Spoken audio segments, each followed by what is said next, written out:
ሰላም ጤና ይስጥልን። የተወደዳችሁና የተከበራችሁ የሚዲያችን ቤተሰቦች በያላችሁበት የበዛ ሰላምታችን ወደ እናንተ ይድረስ እያልን ከተለያዩ አውደ ግንባሮች ያገኘናቸውን ሰፋ ያሉ መረጃዎች በቅደም ተከተል ወደ እናንተ የምናደርስ ይሆናል። እናንተም ድምጻችን ለብዙ ሰዎች እንዲዳረስ ላይክ፣ ሼር እንዲሁም ሰብስክራይብ በማድረግ ቤተሰብ ይሁኑ እያልን ቀጥታ ወደ አገኘናቸው መረጃዎች አለፍን።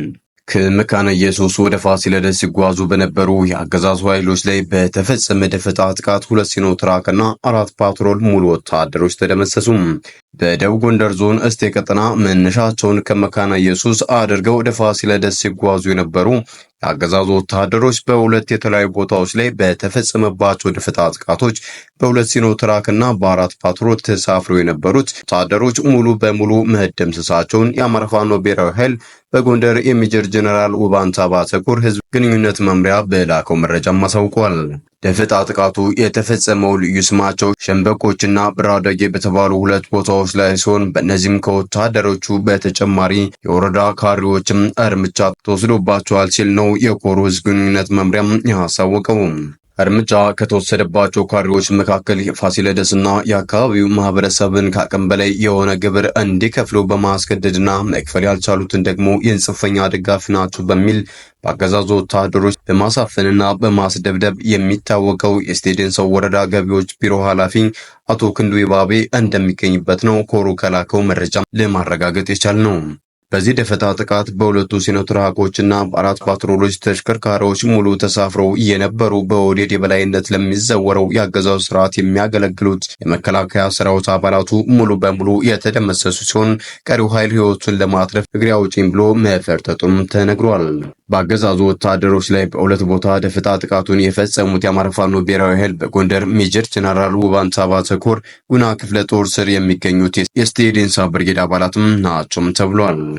በተያያዘ መረጃ የአማራ ፋኖ ብሔራዊ ኃይል በጎጃም 1ኛ ክፍለ ጦር ስር የሚገኙት ባህር ዳር ብርጌድ እና የጣናው መብረቅ ብርጌድ በጋራ በመሆን በባህር ዳር ዙሪያ ላይ በወሰዱት እርምጃ 29 የጠላት ኃይል ሲደመሰሱ 3 ፓትሮል ሙሉ ወታደር ደግሞ መቁሰላቸውም ታውቋል።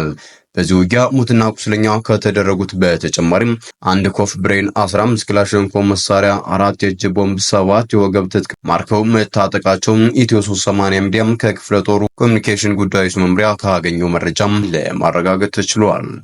የብልጽግናው የወንበዴ ቡድን አዴት ከተማ ላይ የዞን ስብሰባ አድርጋለሁ ብሎ በዛሬው ዕለት አዴት ላይ ብዙ ኃይል በማስቀመጥ ሙከራ ቢያደርግም አይበገሬው የሻለቃ ነሙት ያዛቸው ብርጌድ ከባህር ዳር ብርጌድ ደጉ በላይ ሻለቃ ጋር ጥምረት በመፍጠር በአራት አቅጣጫ ዴንሳ ባታ፣ ቆቆር፣ አዴታና እንዲሁም ምላጭ በር ላይና እንዲሁም የሁለተኛ ክፍለ ጦር አካል ከሆነው ከዮሐንስ አለማየሁ ብርጌድ ጋር ትስስር በመፍጠር ጎንጅን ጨምሮ ትልቅ ጀብድ መፈጸም የተቻለ ሲሆን ሻለቃ ነሙት ያዛቸው አይበገሬ ልጆች ሁለተኛ ሻለቃና ሶስተኛ ሰንጥቅ ሻለቃ ዴንሳ ባታ ከተማን እሳታት ተቆጣጥረው ጠላትን ሙትና ቁስለኛ በማድረግ የጠላትን ከባድ ምሽግ በመሰባበር ከፍተኛ ኪሳራ በጠላት ላይም በማድረስ ለህዝብ ሰላም ሲባል ከተማውን ለቀው መውጣታቸውም ተሰምቷል። ሻለቃ ወደ ዴንሳ ባታ ድጋፍ ለመስጠት ሲንቀሳቀስ የነበረውን የጠላት ኃይል ሰቅዞ በመያዝና ግንባሩን በማለት ጠላትን ወደ መጣበት አዴት ከተማ አስፈርጥጠው መመለስና የድጋፍ እቅዱንም ማክሸፍ ሲቻል ተጨማሪም አዴት ካና ላይ ተወርዋሪ ኮማንዶ ሻለቃ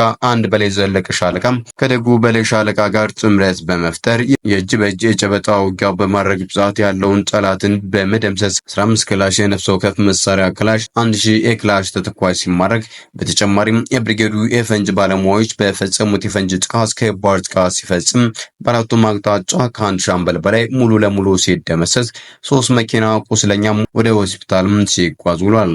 ጠላትም ካምፕ ውስጥ ተደብቆ መድፍና ሞርተር ሲወረውር ቢሆንም ምንም አይነት ጉዳት ማድረስም አልተቻለም። የሻለቃ ንሙት ያዛቸው ብርጌድ ከወንድም ብርጌዶች ጋር ጥምረት በመፍጠር በተሰራው ኦፕሬሽን አዴት ላይ ያለውን ስብስብ ከማክሸፍ ባለፈ ጠላትን መደምሰስም ተችሏል። የአማራ ፋኖ ብሔራዊ ኃይል በጎንደር ቀጠና በዛሬው ዕለት ዘመቻ ቋራ ቃል ኪዳን ቋራ ላይ ተጀምሯል። የአማራ ፋኖ የህልና ትግሉን ከፍተኛ ድል እየተቀዳጀ በላቀ የአውደ ውጊያ የበላይነት በጠላት ላይ የስነ-ልቦናና የሞራል ብልጫ የወሰደበት ሁኔታ ላይ ይገኛል። የዘመቻው ዓላማ በታሪካዊ ቦታ ቋራ ምድር የአማራ ፋኖ ብሔራዊ ኃይል ምስረታን በማስመልከትና የጥምር ስራ ለማስተዋወቅም የታቀደ ነው። ከዚህም ላይ በአማራ ፋኖ ብሔራዊ ኃይል ምስረታ የተደሰተው ሰራዊታችን በማጠናከር የተዋጣለት የተለመደውን ድል መጎናጸፍ አስቻይ ሁኔታዎችን በመገምገም ነው። በመሆኑም እስካሁን በየቀጠናው በሻለቃ በብርጌድና በክፍለ ጦር እንዲሁም በኮር የተደራጀ ሲታገል የቆየ ቢሆንም ትግሉ በሰራዊታችን ከቀጠና ውጭ ወጥተን የንታገል ጥያቄን ታሳቢ ያደረገ በጥምረት የመስራት ልምድ ለማዳበር የውጊያ ታክቲክና ቴክኒክ ልውውጥ ለማድረግ የተለያዩ የመሬት አቀማመጥና የአየር ንብረት ላይ ያለውን የውጊያ ልምድ ለማምጣት እንዲሁም ለቀጣይ ለሚደረግ 4 ኪሎ ጉዞ ከረጅም ርቀት ተወርውሮ ሂዶ የማጥቃት ልምድን ለማካበስ ሲባል የአማራ ፋኖ ብሔራዊ ኃይል የጎንደር ቀጠና አደረጃጀት ከተለያዩ የጎንደር ቀጠና የተውጣጡ አህዶች በአንድ በማሰለፍ ቋራ ላይ በጠላት ከፍተኛ የማጥቃት ዘመቻም ተጀምሯል። የተውጣጡ ተዋህዶች ከደቡባዊ ጎንደር ቀጠና ከአንደኛ ኮር የተውጣጣ አንድ ሻለቃ፣ ከማዕከላዊ ጎንደር ቀጠና ከግዙፉ ጎንደር የበጋሾ ክፍለ ጦር አንድ ሻለቃ፣ ከታድሎ ብርሃን ክፍለ ጦር አንድ ሻለቃ፣ ከጥቁር አንበሳ ክፍለ ጦር አንድ ሻለቃ እንዲሁም ከሁለተኛ ኮር ከቋራ ኦሜዳና ከአድዋ ክፍለ ጦሮች ሁለት ሻለቃዎች ከዞብልጃኑና ቴዎድሮስ ክፍለ ጦር አንዳንድ ሻለቃዎች የተውጣጡ ናቸው። ውጊያው የታቀደውና የሚሄደው በየኮርና በየክፍለ ጦር ዘመቻዎች እንዲሁም በበላይነት የአማራ ፋኖ ብሔራዊ ኃይል ጎንደር ቀጠና ዋና ምክትል ወታደራዊ አዛዥ በጥምረትም እየተመጋገቡም ነው። የአማራ ብሔራዊ ኃይል ለአዶ ክፍለ ጦር አለም ከተማ በመግባት የተሳካ ኦፕሬሽን ፈጸመ። ጠላትን አይምሬ የሆኑት የናደው ክፍለ ጦር ትንታጎቹ የቀኝ አዝማች ታገሱ አዳሙ የትግል ባላደሮች ዛሬ ከነሙሉ ክብራቸው ለነጻነታቸው እየተፋለሙ ይገኛሉ። የናደው ክፍለ ጦር ኮማንዶ ሰዓት ገሞራ ሻለቃ ከዚህ በፊት የክፍለ ጦር ዋና ወታደራዊ አዛዥ የነበረውና አስደናቂ ጀብድ በመፈጸም ለጠላት እጄን አልሰጥም ብሎ ራሱን መስዋዕት ያደረገው ቀኛዝማች ታገሱ አዳሙ ላይ ጠላትን በመምራት የባንዳነት ተግባሩን እንደፈጸመ በተረጋገጠበት ግለሰብ ላይ የቀኛዝማች ታገሱ አዳሙን የክብር መስዋዕትነት በሚመጥን መልኩ በተሰራ ኦፕሬሽን ወደ ወረዳዋ ዋና ከተማ አለም ከተማ ሰርጎ በመግባት የሚኒሻ አባል የሆነውን ባንዳ አድነ ጌታነህ ላይ የማያዳግም እርምጃ ሲወሰድበት የባንዳው ተባባሪ የሆነው ዘገየ እስጢፋኖስ የተባለ ግለሰብ ደግሞ በትንታጎቹ እሳተ ገሞራ ሻለቃም ተማርኳል።